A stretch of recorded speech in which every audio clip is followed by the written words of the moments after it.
Welcome to Medical Lectures by MM Sir. Today we will discuss about connective tissue disorder in a rapid round R. अब question wise चलेंगे और question wise से ही देखेंगे कि आसपास के और कौन कौन से क्वेश्चंस बन सकते हैं. Fast. Basanti 20-year-old presents with complaints of tightness of fingers and there is also history of dysphagia. तो इसमें जो कैच पॉइंट है वो टाइटनेस ऑफ फिंगर्स है और डिस्फेजिया है. तो इसमें क्या प्रोबेबल डायग्नोसिस है आप फिगर के हिसाब से देख रहे हैं, यानी कि इसमें स्किन इन्वॉल्वमेंट भी है, जॉइंट इन्वॉल्वमेंट भी है और फाइब्रोटिक टिश्यू भी दिखता है. तो पहले थोड़ा सा स्क्लेरोडर्मा के बारे में पढ़ लेते हैं. स्क्लेरोडर्मा में फाइब्रोसिस ऑफ स्किन होती है, एविडेंस ऑफ विसरल इन्वॉल्वमेंट होता है, ये दिख रहा है आपको, और टाइटनेस ऑफ फिंगर्स होती है विद ईसोफेजियल मोटिलिटी डिस्टर्ब और डिस्फेजिया. और इसका पीक इंसिडेंस जो स्क्लेरोडर्मा का होता है वो फीमेल्स में होता है during 3rd and 5th decade of life. तो अब इस फिगर में दिख रहा है कि आपको फाइब्रोसिस ऑफ स्किन है, विसरल इन्वॉल्वमेंट भी है, टाइटनेस ऑफ फिंगर्स है और ऊपर दे रखा है कि हिस्ट्री ऑफ डिस्फेजिया. तो स्क्लेरोडर्मा इसकी डायग्नोसिस होती है और ये डिजीज हो गई स्क्लेरोडर्मा. स्क्लेरोडर्मा में और भी बहुत सारे साइंस एंड सिम्टम्स होते हैं जो स्किन को इफेक्ट करते हैं, जैसे हार्ड हो जाती है स्किन, आपको हार्ड दिख रही है यहां पे स्किन, और पैचेस ऑन दी बॉडी, ये बहुत इंपॉर्टेंट होता है with hair loss and less sweating.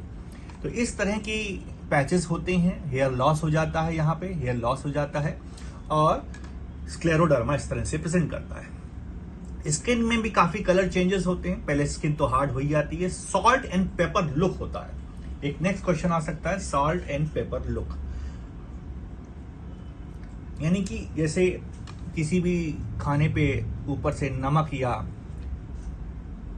Black pepper डाला जाता है, उस तरह से इसमें लुक आ रहा है, यानी कि स्किन के पैच भी दिख रहा है और उस पे बीच बीच में व्हाइटनिंग भी दिख रही है और इस तरह से इसमें सॉल्ट एंड पेपर अपीयरेंस भी आती है. तो स्टिफ जॉइंट्स हो जाती हैं, ये भी दिख रहा है. Loss of tissue beneath the skin and muscle shortening and weakness एक और बहुत इंपॉर्टेंट फीचर है स्क्लेरोडर्मा का. Calcium deposits also seen known as calcinosis. Skin के नीचे ये जो दिख रहे हैं कैल्शियम डिपॉजिट्स भी दिख सकते हैं, यानी कि नेक्स्ट फिगर में, नेक्स्ट क्वेश्चन में इस तरह के कैल्शियम डिपॉजिट भी दिखाए जा सकते हैं पेशेंट के ऊपर स्क्लेरोडर्मा में. And there is extreme sensitivity to cold and stress और बोथ. ये सारे फीचर्स स्क्लेरोडर्मा के हैं और the medical name for this symptom is known as Raynaud's phenomena. It causes certain parts of your body, usually fingers, toes, ears और tips और your nose, और which feel cold and gets numb. So this is known as Raynaud's phenomena. So scleroderma में internal organs भी effect होते हैं और जो digestive systems और अदर ऑर्गन्स में जो सिम्टम्स होते हैं उसको हम समराइज कर लेते हैं. डिस्फेजिया हो गई बात, heartburn, diarrhoea, constipation. Other organs में abnormal heartbeat, high blood pressure and shortness of breath. अब आते हैं शोग्रेन सिंड्रोम पे, जिसको जोग्रेन सिंड्रोम भी कुछ लोग कहते हैं. It's a Sjogren syndrome, S silent है, Sjogren syndrome. All of the following may be associated with Sjogren syndrome except. तो शोग्रेन सिंड्रोम को पहले थोड़ा सा हम समराइज कर लेते हैं. कि शोग्रेन सिंड्रोम मतलब ड्राइनेस, जीरोस्टोमिया हो जाता है, माउथ में भी ड्राइनेस हो जाती है, आईज में भी ड्राइनेस हो जाती है, और glandular manifestations in the dry eye, dry mouth and parotid gland enlargement are the presenting forms of Sjogren syndrome. तो पैरोटिड ग्लैंड इसमें इनलार्ज होता है. थोड़ी सी मिसनॉर्मल सी बात है क्योंकि ड्राइनेस हो रही है आईज में, माउथ में भी ड्राइनेस हो रही है, पैरोटिड ग्लैंड में इनलार्जमेंट हो रहा है despite dryness of eyes and mouth. तो इसमें सिस्टेमिक मैनिफेस्टेशंस नहीं होते. तो आंसर हो गया सिस्टेमिक मैनिफेस्टेशन. अब इसका एक ट्रायड होता है शोग्रेन सिंड्रोम का, जैसे केराटोकंजक्टिवाइटिस सिक्का, ड्राई आईज, जेरोस्टोमिया माने ड्राई माउथ, और इन्फ्लेमेटरी आर्थराइटिस। ये 3 ट्रायड होते हैं जो बहुत ही इंपॉर्टेंट है शोगरेन सिंड्रोम में। एक क्वेश्चन इस पे आने की पूरी उम्मीद है कि शोगरेन सिंड्रोम में कौन से ट्रायड होते हैं, केरेटोकंजक्टिवाइटिस सिक्का, xerostomia, inflammatory arthritis. So sicca syndrome is associated with all of the following except। अब सिक्का सिंड्रोम के बारे में थोड़ा सा पढ़ लेते हैं। It's an auto immune disorder associated with number of other auto immune diseases like rheumatoid arthritis, chronic active hepatitis, scleroderma, and also autoimmune diseases that are often associated with Sjogren syndrome. तो सिक्का syndrome is associated with all, यानी कि इसमें answer हो गया। जो नहीं है उसका आंसर है mid line granuloma. Mid line granuloma has no association with Sjogren syndrome और सिक्का सिंड्रोम बिकॉज जो ऑटो इम्यून डिजीजेज हैं जो सिक्का सिंड्रोम में आती हैं, rheumatoid arthritis, chronic active arthritis, scleroderma, तीनों की तीनों ऑटो इम्यून फिनोमिना हैं जो सिक्का सिंड्रोम से एसोसिएटेड होती हैं। मिड लाइन ग्रेनुलोमा एक क्रॉनिक इन्फ्लेमेटरी टिश्यू हो गया, इससे ऑटो इम्यूनिटी से कोई लेना देना नहीं है। तो आंसर हो गया सिक्का सिंड्रोम में सब कुछ होता है एक्सेप्ट मिड लाइन ग्रेनुलोमा नहीं होता। तो सिक्का सिंड्रोम नाम से ही लग रहा, सिक्का सिंड्रोम में dryness, dry eye, dry vagina, dry bronchitis, dry mouth, but no arthritis. तो ये है सिक्का सिंड्रोम। अब पीछे चले जाते हैं हम, केरेटोकंजक्टिवाइटिस सिक्का। अगर ये शोगरेन सिंड्रोम का जो पार्ट है, अगर शोगरेन सिंड्रोम पूछा जाता है तब उसमें इन्फ्लेमेटरी आर्थराइटिस होती है with dry mouth and dry eyes. लेकिन अगर आपसे पूछा जाता है कि सिक्का सिंड्रोम क्या है तो उसमें आर्थराइटिस नहीं होती। तो शोगरेन सिंड्रोम में इन्फ्लेमेटरी आर्थराइटिस होती है और सिक्का सिंड्रोम में आर्थराइटिस नहीं होती। Weakness and muscle primary polymyositis does not involve skin and dermatomyositis involve skin. जैसे नाम से ही लग रहा है, डर्मा माने स्किन, तो डर्मामायोसाइटिस डज इन्वॉल्व स्किन है, डज इन्वॉल्व स्किन, यानी कि डर्मामायोसाइटिस में डर्मा में इन्फ्लेमेशन होता है, स्किन में इन्फ्लेमेशन होता है। पॉलीमायोसाइटिस में मसल का इन्वॉल्वमेंट होता है, स्किन का इन्वॉल्वमेंट नहीं होता।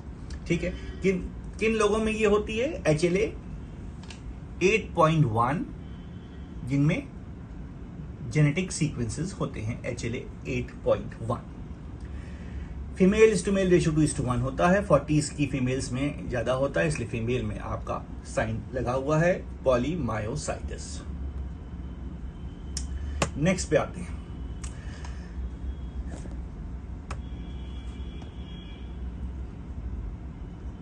तो पॉलीमायोसाइटिस वर्सेस डर्मेटोमायोसाइटिस की पैथोजेनेसिस क्या है? Polymyositis is a cell mediated immunity disorder.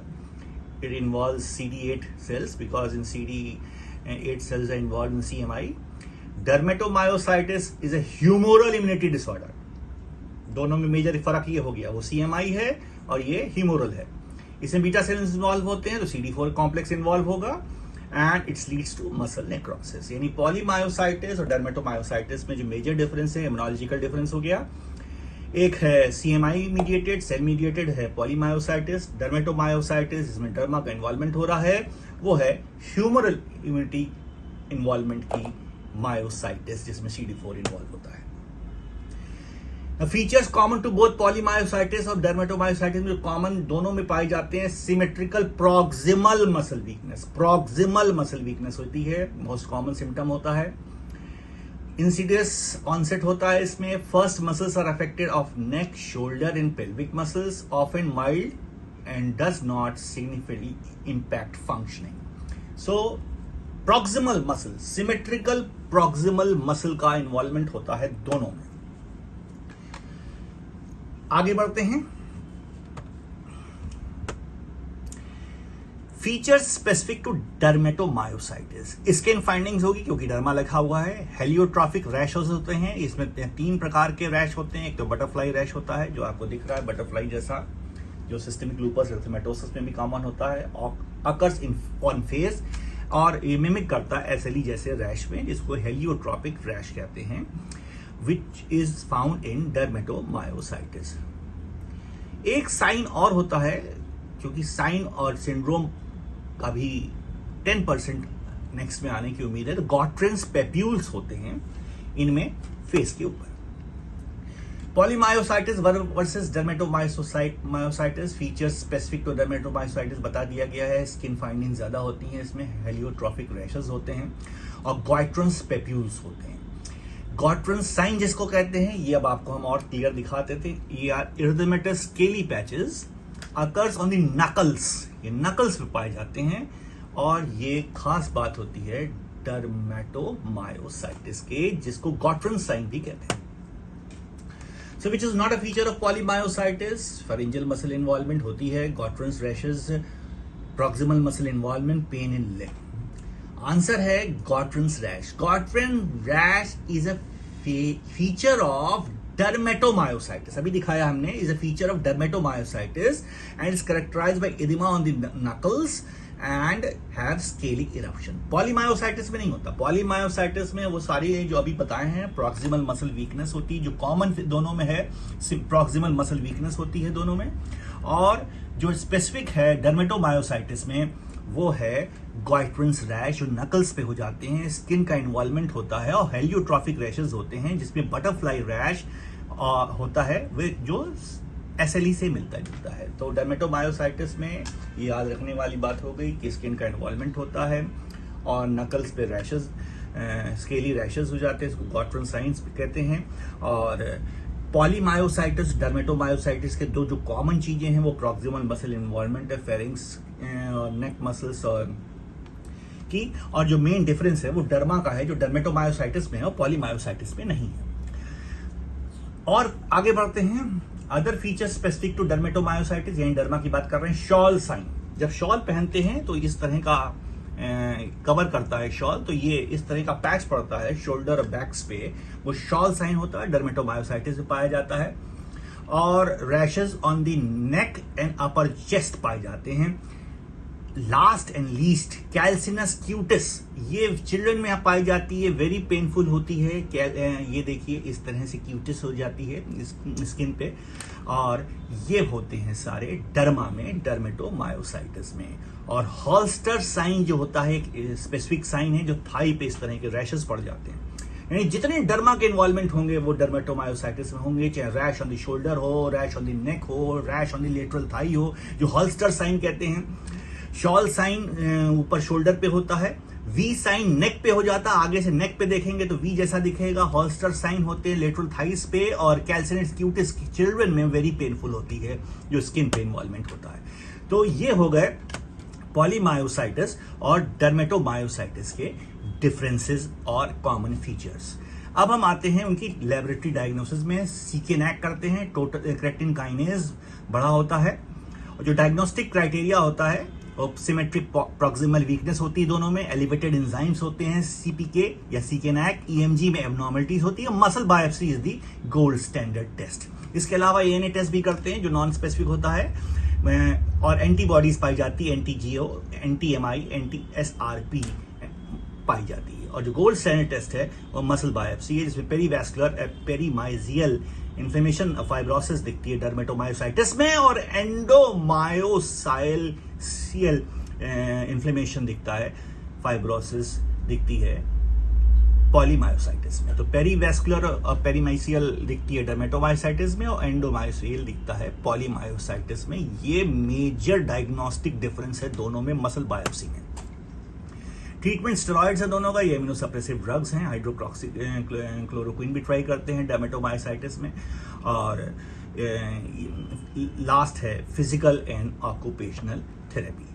तो इस तरह की चीजें आपको दिखेंगी ऑटो इम्यून डिसीजेज में।